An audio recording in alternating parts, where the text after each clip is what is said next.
తెనాలిలో గత ఏడాదిగా స్నాచింగ్లకు పాల్పడుతున్న ముఠాను గుంటూరు పోలీసులు పట్టుకున్నారు. ఈ గ్యాంగ్ మొత్తం 8 స్నాచింగ్లకు పాల్పడినట్లు నిర్ధారించారు. వీరి వద్ద నుంచి 16,12,000 రూపాయల విలువైన బంగారు ఆభరణాలు, 5 బైకులను స్వాధీనం చేసుకున్నారు.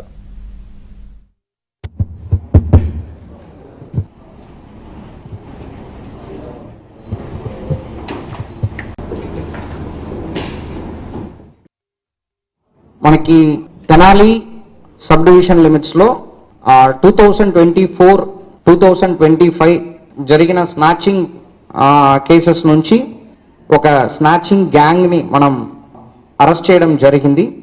ఈ స్నాచింగ్ గ్యాంగ్ అనేది ఫర్ ద 2023 ఆల్మోస్ట్ జూన్ నుంచి ఫంక్షనింగ్ స్టార్ట్ అయింది. కొన్ని అటెంప్ట్స్ చేశారు, కానీ టోటల్ చేసిన అఫెన్స్ 5 స్నాచింగ్, ఒక theft, 2 bike offence, total 8 offence involve అయ్యారు. దీంట్లో మనకి వేమూరులో రీసెంట్ టైమ్స్లో ఒక స్నాచింగ్ జరిగింది.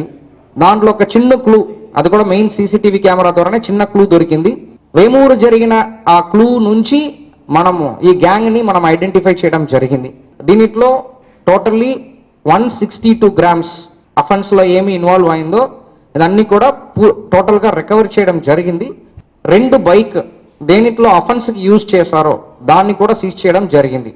టోటలీ దీంట్లో 16,40,000 వర్త్ మెటీరియల్స్ని మనం సీజ్